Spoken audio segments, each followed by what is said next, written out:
welcome to Tarot with Tanya. I'm doing a series I'm calling Word Magic, where I'm looking at various words that Spirit has redefined for me. They just come up. It's a weird thing, it's a subtle thing, but I definitely feel compelled to look at these words and try to see them in a new way that hopefully gives us better tools to work with, helps us neutralize any negative associations, any poisons that we might have associated with these words. So today the word that I'd like to talk about is emerge. And two words that go with it, and that is emergence and emergency, and how those seem to be taken by people in ways now that either create fear in us, or we're responding to the fear that we have, the fear that's in the culture and so forth. And I think this fear has a lot to do with change. Whereas if we are focused on emergence instead of emergency, it feels like that is a more hopeful and helpful path forward. So I'll give you some of the associations, some of the definitions associated with the words, and then we'll do some cards, throw some cards on both the word emergency and the word emergence. And of course, emerge is where those words are coming from. So emerge can be to rise up, to come forth, or from, as if from, in immersion. It can mean to come into sight. To become evident or obvious, to issue as if from obscurity or an unfortunate condition. It can also mean to crop up or come into existence. So emergency, on the other hand, is a situation or occurrence that demands immediate action. And usually it's unexpected. And if you haven't been tuned in, and I realize that that's not the, let's call it the zeitgeist of our culture, American culture, to be tuned in. And we're working on that. We're changing that. So let's first look at cards. I'm going to use my Morgan Greer deck. I love this deck. To look at the word emerge, and then we'll look at how the word emergency may have very different cards that come up for it. See if this can help us get some insight here. So I'll just pick 6 cards, 5 or 6 cards for each of the words. Let's give a little focus here. Hope everybody is doing as well as you can be, given that it's such a sad and tough time in the world right now. All right.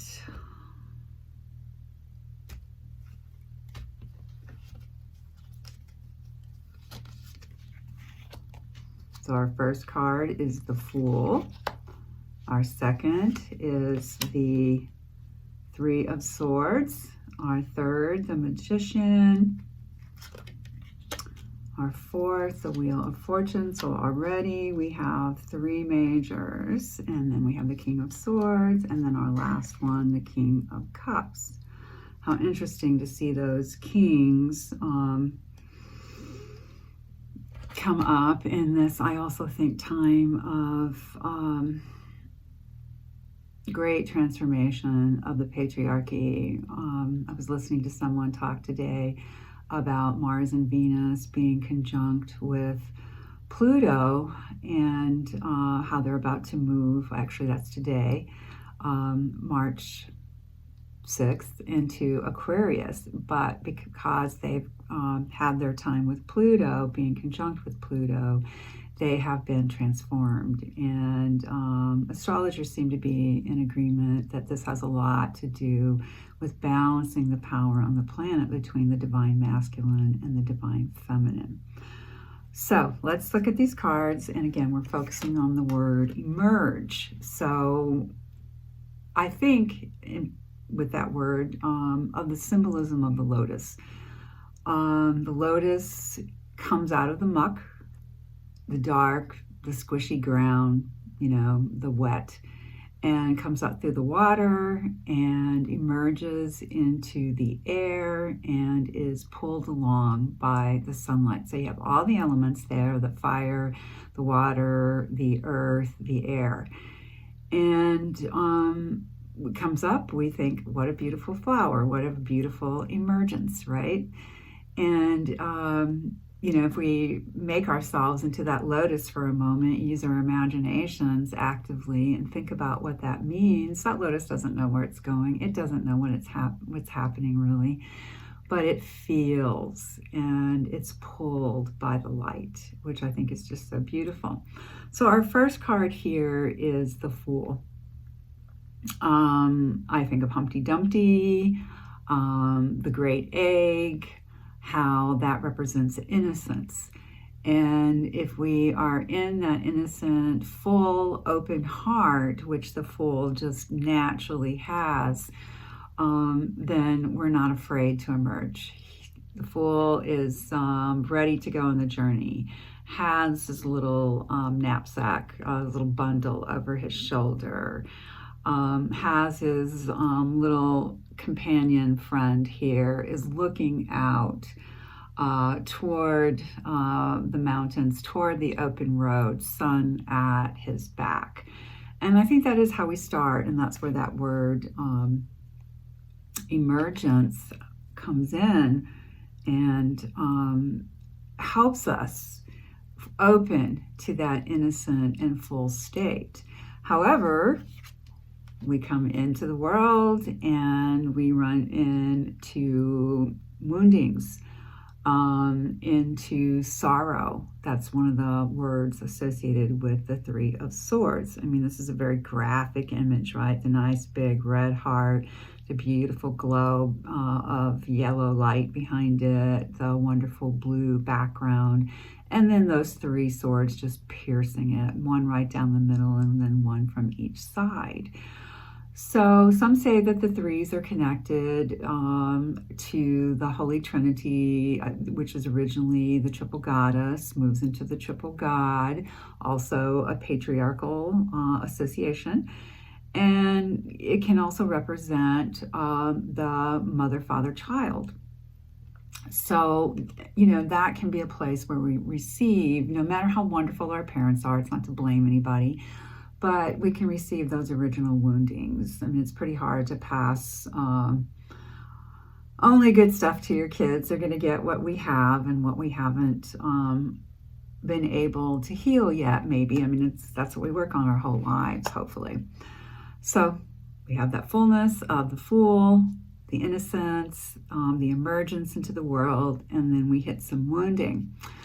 And maybe we find some magic for that. We find some tools. That's what the magician is all about. He has his tools in front of him. They're the elements, they're representative of the elements. Again, the fire, the air, the earth, the water. What can we make of those? What do we do with those on the planet? How do we use what we have, our tools? How do we, if we've lost it especially, find the magic again? And I believe that exists in all of life, in all of us, and we need it to try to make some sense of what happens to us, of what happens to the world, and how to help us see the way forward. You can see he has his lifted hand. He wants to shine the light. He wants to help us see what's going on and how we can use things like words too as tools and heal. And when we heal ourselves, we help add to the healing of the world. Our next card is Wheel of Fortune. And my heart says this is kind of where we are right now, that we're at a great tipping point. Where are we going? What are we going to do with what we know now? I think most of us understand, if we're at all listening to our hearts, to our conscience, if we're turned inward, we know that the world needs help. The world needs healing. We know that we need to emerge from the war, the chaos, the allowing of a few people to dominate the whole, to stop harboring bad thoughts about ourselves, which I really think a lot of us do. So how can we work with this wheel turning? How can we go inward and help add momentum to that? And that helps the collective. Then we turn to our last two cards, our two kings. Not surprisingly, when we're talking about words, we get the King of Swords, a master of words. I love this king because, yes, as always, the King of Swords, at least traditionally, holds the sword. Some associate that with Archangel Michael, the sword of truth, things like that. But the reason I love this one so much is because of the wheat. He holds this piece in his hand, and you see it before you really see the sword. So to me, that is becoming a divine masculine that is more nurturing. It's not about dominance so much. It's about, hey, we can harvest, we can plant things, we can feed the people, we can make good things happen. And all that greenery surrounding him, I feel, says that same sort of thing. So, going back to this concept of emergence, that I think is what's coming up. This new divine masculine that, yes, is a protector. Yes, will defend, but at the same time, sees what the priorities are and can work with the divine feminine as we emerge into this new, what some people, what in particular Native Americans have labeled the fifth world of peace. Some tribes have described it that way, and I like to think of it that way too. So yeah, we're seeing the old energies really rise up, really struggle, because I think they're going into extinction, essentially. They'll be there, but barely, because we're not supporting this kind of energy anymore. That negative, old masculine style of energy. The domination, the power over. Now it's power to. Empowerment is another way to say it. And then our last card on the word emergence is the King of Cups. And again, I absolutely love this card. He looks so serene, so peaceful. Actually reminds me of a dear friend. And this is the loving king, the one who does live from his heart. The one who understands that we do have to be balanced in action and being, and giving and receiving, and to lead with love, and to care for each other, for ourselves, for the animals, for the planet in general. And move into that new age of Aquarius, fifth world of peace, whatever you want to call it, the world of the balance, divine, masculine, and feminine. All right, so let's go ahead and I'll put those cards back in, and we'll shuffle for our next word, which will be emergency, and see how maybe some people, or at least the energy around that word, how people are responding to that in a fearful way. That when they think of emergency, that is that sudden or unexpected occurrence or occurrences, the changes in the way that they see their world functioning, their status, their power in that world, and they fear losing that. That if we are emerging to something different, then they might not make it. So they cling to the old. And I think that just leads to a kind of death. If we all do that, everybody's got the right to go at their own timing, to change, to transform when they want to. All right, let me go ahead, stop shuffling here, and I always like to cut the deck and then see what we have for this word. Oh my goodness, so we start with the King of Swords, and then we get justice, and I think that is a big concern for a lot of people. And then the Seven of Swords, some people see that as the thief. And then Five of Cups, sometimes known as disappointment, Nine of Wands, and Eight of Swords. Wow, really, really different energy to these cards, though we have one that's still the same, and that's the one we start with, the King of Swords. So we might say, okay, how can this be both emergence and emergency? Well, that's where we look to the shadow side of cards. They all have a light side, they all have a shadow, they all shift and change depending on the query, and depending on who's asking, and the relationship to the rest of the cards that come out as well. So of course I still see the beautiful qualities that I described, the wonderful wheat he's holding, the beautiful greenery, which also makes me think of the Green Man from the English pagan tradition. It's beautiful, and he looks strong, but I think he also looks somewhat serene, at least resolved. But how is it in the shadow? When the shadow, it can be that the sword is the might, that might makes right, that you can cut people with words, you can cut people with ideas, and of course you can actually hurt them with weapons. So, instead of seeing it as an instrument that can help us, again, maybe something like, harvesting, we turn these swords into plowshares, right? It becomes a fearful kind of thing, and I think that's where we're leaning into emergency.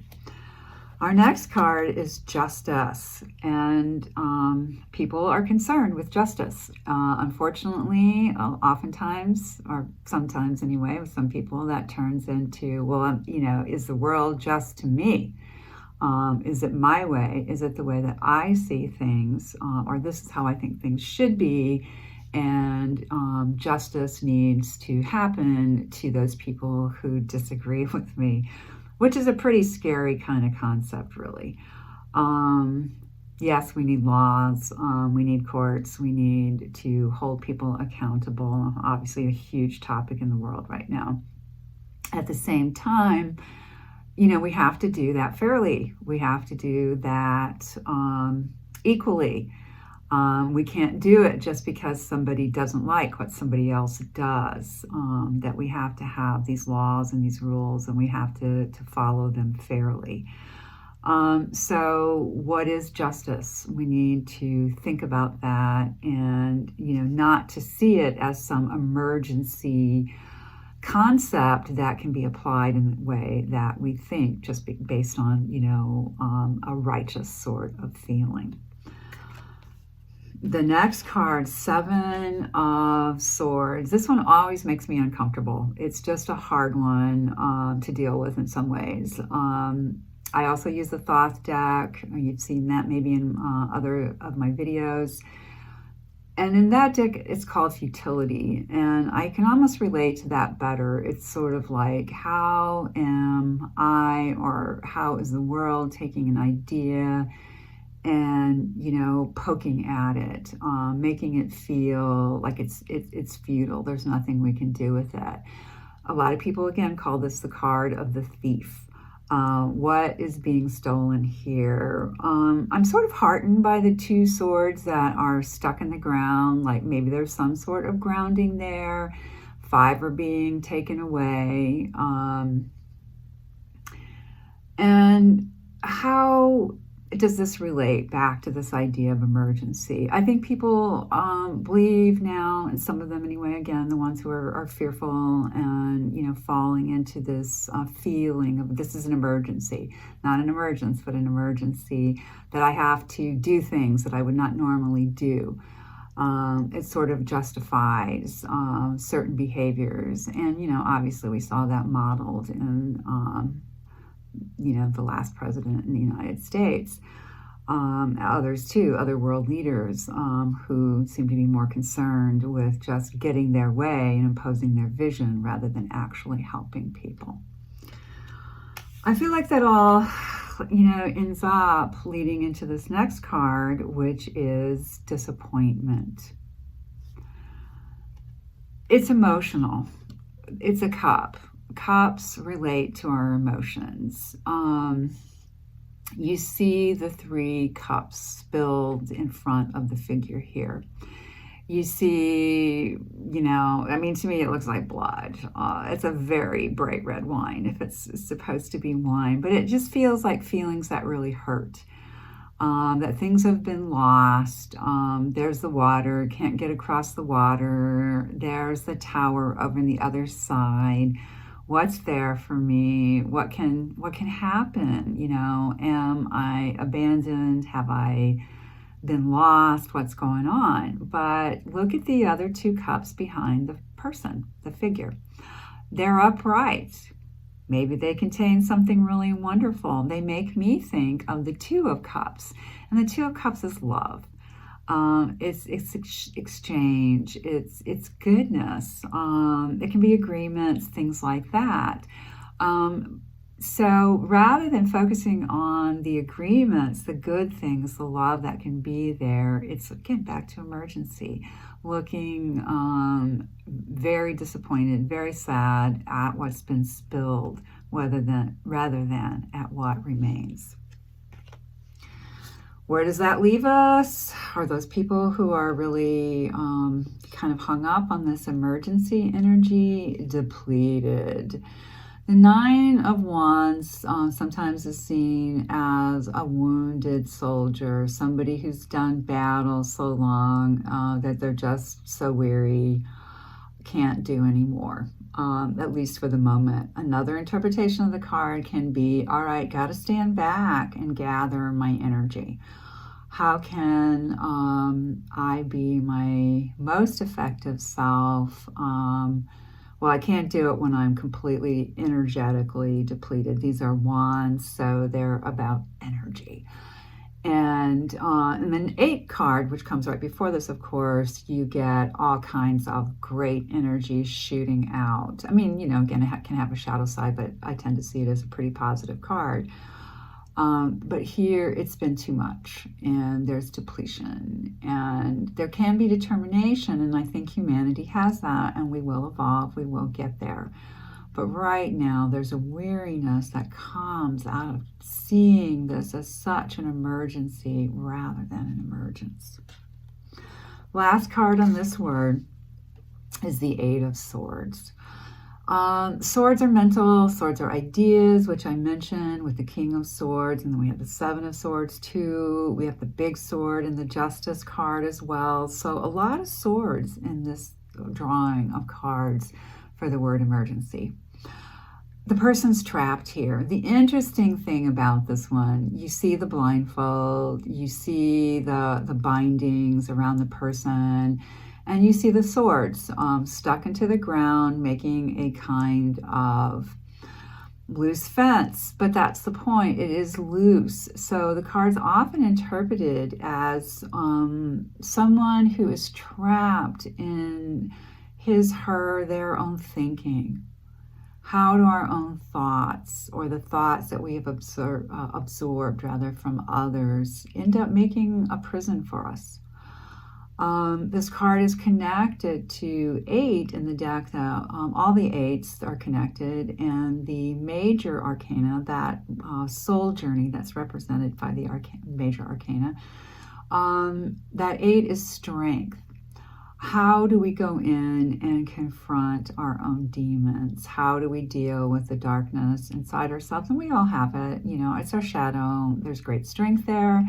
There are gifts there, but we have to navigate. We have to go in. We have to go down inside and find them. And here it's kind of being stuck. What are the thoughts that trap me? So I hope that helps in some ways with these two words that if we take that root, emerge, we can turn it into a beautiful emergence, into our more spiritual selves, into seeing a world that is about co-creation and cooperation with one another, again, balancing the divine feminine and the divine masculine. Or we can turn it into an emergency where we cling, we fight, we stress, we hold on to everything that we think, we deserve or maybe we once had. And I just don't think that's going to serve us well, that's going to lead to more suffering for individuals and not contribute as much to the collective. So thank you so much for being here with me today, for listening. I really appreciate it, and sincerely hope you have gained something from this that can help you in terms of the way that you talk to yourself, the way that you talk to others, and just the way that you consider the power and the magic of words. Please like, share, and subscribe. And if you're interested in a personal reading, you can find me at www.tarotwithtanya.net. Thank you so much. Bye.